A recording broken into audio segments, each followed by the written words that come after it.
This is the brand new Sony Alpha 1 Mark II. So what shall we do? Shall we go to the beach? Shall we go to, because there's a new camera? No? You want to go to New York? Let's go to New York.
Sony A1 is Sony's top of the top camera. It is the best Sony camera that is built for photographers and videographers. It is basically a collection of their latest and greatest features squeezed into one body that money can buy. And Sony A1 Mark II takes this monster a step further without raising the price. Sony A1 Mark II is basically a Sony A1 with newer features squeezed into Sony A9 Mark III's body. This is great because the ergonomics of Sony A9 Mark III is fantastic. That camera sits in your hand so much better than this one, which, by the way, this didn't have any problems to begin with. It is just better. And also, with that new body, now we get the tilt and flip out screen, which is something that is so useful, especially when it comes to overhead shots. I can use that screen to get out of the way of all of the cables and all the shenanigans that is happening on my overhead setup. But also with that new body comes a new customizable button. Also, they arranged the ports conveniently. Now you can open one door and reach to HDMI and USB-C. They switch the places. HDMI is at the bottom and USB-C is at the top. You can open only microphone in or headphone out doors. It has a nice still movie and SNQ dial. The exposure dial is now unmarked and you can customize it to whatever you want. The LCD screen is bigger. Now it's 2.1 million dot LCD monitor. And the entire thing only weighs 7 grams more than A1, the first generation A1. A1 Mark II comes with a new eye cap that you can switch with the one that is already on your camera. It is a little bigger and it isolates the light coming from outside a little better when you're looking through the electronic viewfinder. And it comes with a new charger. With the new charger, now you can charge 2 batteries at once and you can connect it to a USB-C. Just like the first generation A1, A1 Mark II has 50.1 megapixel X-More RS stacked CMOS sensor and Bionz XR image processor. Same up to 8K 30 frames per second, 422 10-bit video recording capabilities, 759 phase auto detection points, same ISO range, same dynamic range, same 30 frames per second without blackout continuous photo shooting, dual CF Express Type A card slots, which is also an SD memory card slot, 4K 30 frames per second streaming option. What that means is you can connect A1 Mark II to your computer and use it as a webcam. It uses the same Z battery, same 4-channel audio, same Wi-Fi, 802.11 AC, same USB-C 3.2 Gen 2, and just like A1, it still doesn't have focus breathing when you're in 8K or active stabilization, when you're in 8K. But unlike the first generation A1, A1 Mark II has AI. Not that we had any problems with the first generation A1's autofocus system, but now the autofocus system on A1 Mark II can detect human shapes, keep the focus on them accordingly. Besides that, it can recognize animals/birds, birds, insects, cars, trains, and planes. Plus, now it has an auto mode, and what it does is in auto mode, it switches to whatever it sees. So you can be looking at a human, and then you can switch to a scooter, and it will focus on that scooter. This is a fantastic feature, but as I was testing it, I found a key missing feature, and that is priority. I had a horse carriage coming towards me, and the autofocus was going crazy trying to pick up what the autofocus on. And I wish there was a way I can say, hey, first horse, then the person, and then the carriage. And of course, while I was testing this camera, I was in New York, and in New York, especially in Times Square, animals, birds, insects, cars, trains, planes, and humans, they're all fused together in that one area. So the camera was obviously having a hard time deciding on what to focus on. But the AI capabilities doesn't end there. Just like A7R5, now we can register faces. This is a very important feature, especially if you're shooting a wedding. You can register the bride's face, and when the bride is standing next to a crowd of people, it will keep the focus on that person. Now we have that on A1 Mark II. Besides that, you may remember the auto framing feature that you may remember from ZV-E1 and other cameras that has the AI autofocus features. What that does is it puts a frame, and that frame follows you around, and you can record a cropped in version with that frame while the camera is sitting on a tripod. It gives a more dynamic shot, and at the same time you can record the original video as well. This is a great feature. I never personally used it. I never needed it. I want this feature to have a vertical option. So I'm recording a horizontal video right now, and if it can crop a vertical version out of that, I would use that feature in a heartbeat. But maybe with an update, we'll get it. Who knows? A new feature we have on this camera that we don't have on any other camera is called framing stabilizer. Framing stabilizer tries to keep you in the center of the stage as you're moving around. Of course, this happens with cropping as well. And you can adjust actually where you want the object to be kept. And the thing is, you can use it with humans or you can use it with objects. Whatever you select, it will try to keep that in center. But all of these features rely on the shutter speed. So if the footage is blurry, if you're moving around and if you're following the 180-degree shutter speed, what happens is a blurry footage is centered with the camera. So you need to crank up your shutter speed a little bit. I found this feature as something you can flex during Thanksgiving dinner, but will you ever use it?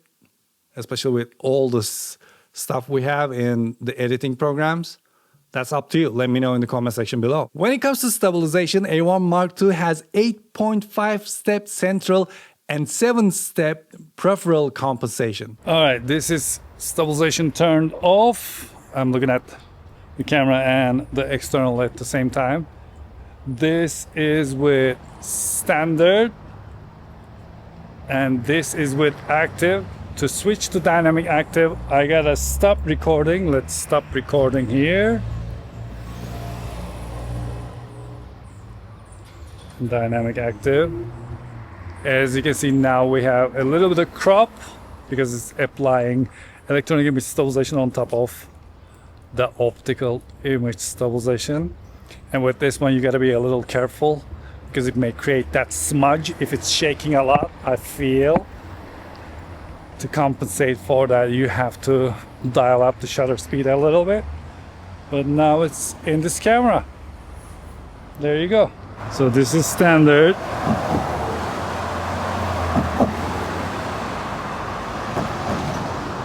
This is active. This is crazy.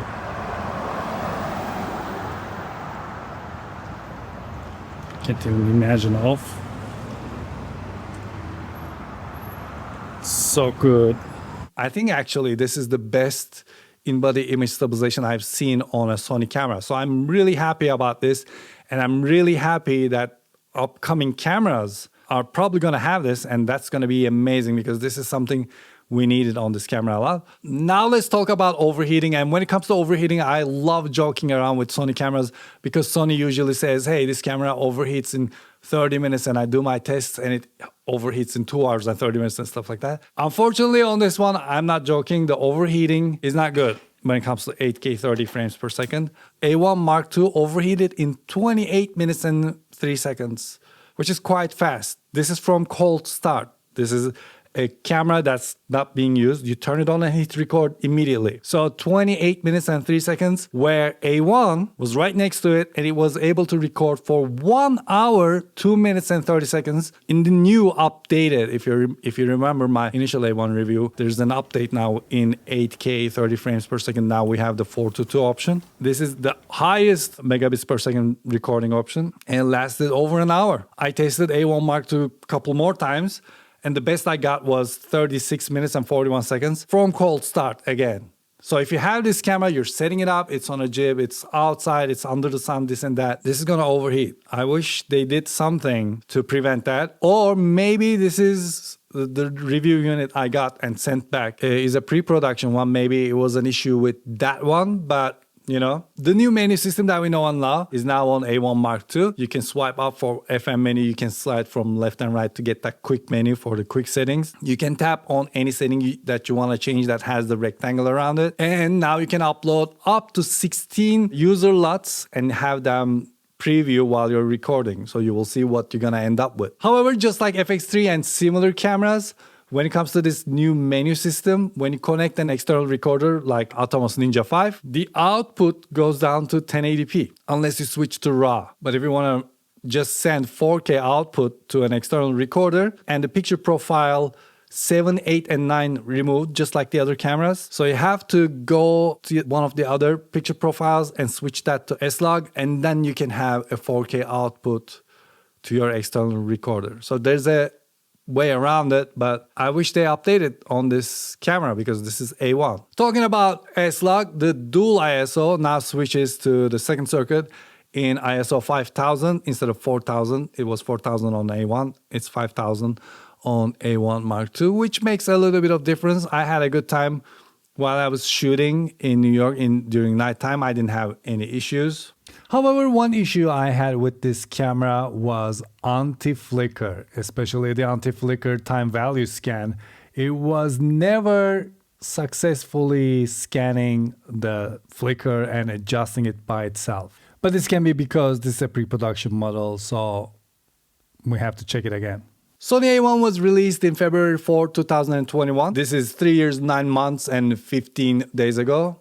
Who's counting, right? But when A1 first came out, we lost all of our minds. It was incredible. It was able to record in 8K. It delivered fantastic features that still are very useful today. I have 2 of these cameras and I love them. So A1 Mark II seems to be taking all the features that were announced since then and puts all of those into the new A1 Mark II, hinting some new features that are gonna come in the future as well. So it's mostly stuff from the past with a little bit of stabilization and AI focus stuff and a couple of framing features that no one asked for.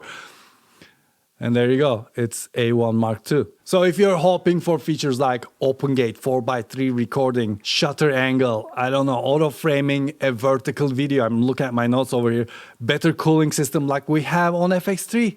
FX3, come on. Longer 8K record times, or focus breathing, or active stabilization when you're in 8K, 4K HDMI output while you're recording in S-Log, compatibility with gimbals like Ronin, like we have on Panasonic cameras, priority in AI focusing. None of those are here in that camera yet. And I say yet because I want you to remember how A1 was when it came out. And with updates, we got a lot of substantial features. We got 8K 422, we got 4K 30 frames per second streaming option that came out of nowhere, focus breathing compensation, and the swipe for FM menu and the quick menu on that screen. All of those came with firmware updates. Similar stuff may come to A1 Mark II. Because right now, apart from the stabilization, there's almost nothing that makes A1 Mark II so much better than the current A1. And on top of that, with the announcement of A1 Mark II, the price of A1 went down by $1,000. But also remember, A1 probably reached its potential with the updates. I don't think from now on any update is going to bring any new features. Probably going to be all bug fixes.